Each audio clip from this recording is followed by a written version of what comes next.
Hi everyone, Yvan Desjardins with Remax. Just want to give you a quick update on the real estate market for the month of February 2019. How does it compare to the other years? And if you hang in to the end of this video, I'll tell you how to get some home show tickets. First of all, the amount of listings that we have in Georgetown, or all of Halton Hills, I should say, not just Georgetown. We have 138 listings, and the average days on the market is 47 days. So the listing stays on the market a little longer right now. However, the inventory is still fairly low because we could easily see 170, 180 listings for this time of the year. And how does the sales compare to this year compared to the other years? Well, we're pretty much the same. As of from last year, I should say. This year we sold 45 homes in 24 days with an average price of $754. Last year it was 46 sales, which is pretty much the same as 45, 46. We have pretty much the same. And last year was 31 days on the market. This year was 24 days. So it's pretty good.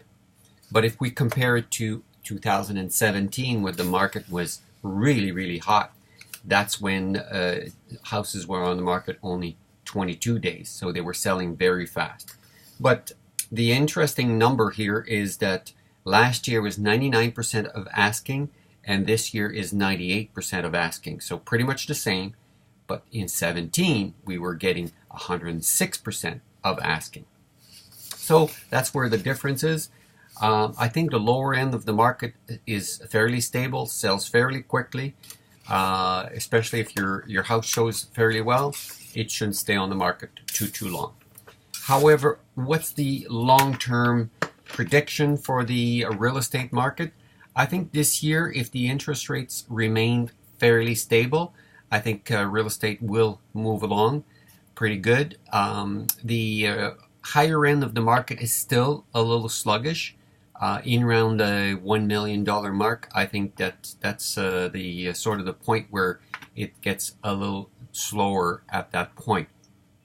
I showed you this chart before, and I want to show it again. Again, this is the real estate studies or whatever stats from back to 1953. And as you can see, it's normal. It goes up, it goes down, goes up, goes down. And here, see this big run up that we've had here? This is where we're at right now. So a lot of people say, or on the news, they're saying there's going to be a correction. Some people say no, there's going to be no correction because the interest rates are low. Here's another one here. If you take a trend line again from back to this one here, from back to 1987 to now, and you can see this big run up that we've had here. And it basically doesn't follow the trend line where it's, let's say, more stable, 3 to 5% per year. Another one here is that, which is very interesting, it's that in Canada, debt level is very high. That's another thing it's also very concerning. Because if you look at this one here, if you look at the credit line, the personal line credits, it's very high. The credit cards is very high. The mortgages have really gone up. People have taken a lot more mortgages. So if the interest rates were to change, that's where maybe these things would affect the Canadian people. Because if you look at the bottom line here, that one is the disposable income that people have. So as you can see, in the last 15, 20 years, salaries have hardly gone up. So, and the amount of debt has really gone up a lot. So another one here that I found very interesting, again, these are cycles, and I'm not making these charts up.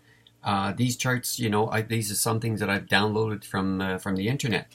And this one here is the household US, which is very much similar to ours too, net worth as to a percentage of nominal GDP, and very similar to Canada also. And see here in 2000, this was the dot-com bubble. In 2008, this was the housing bubble, and now here they call it the everything bubble. Everything bubble because they say that the stock market is a little bit overinflated, the housing market is overinflated, and that's where we're at right now. So all I can say is act with caution right now. Don't take too much debt, more debt than you can handle if the interest rates were to go up a few points. That is why the stress test has been on since 2018. And there's been a lot of talks also to remove the stress test to try to re-energize, let's say, the market.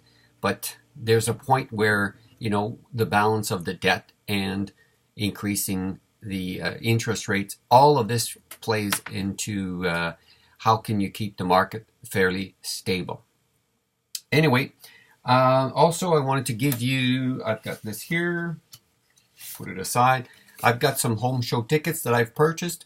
So if you're interested in going to the home show tickets, I've got a few of them available. And all you have to do is reply to this video or send me an email, send me a text, give me a call, and either I'll drop them off or I'll make them available for you to pick up at my office. But like I said, I've got limited amount of them, and get in touch with me the sooner the better. And hope you have a great day and have a great month, and hopefully spring is just around the corner. Thank you very much. Bye for now.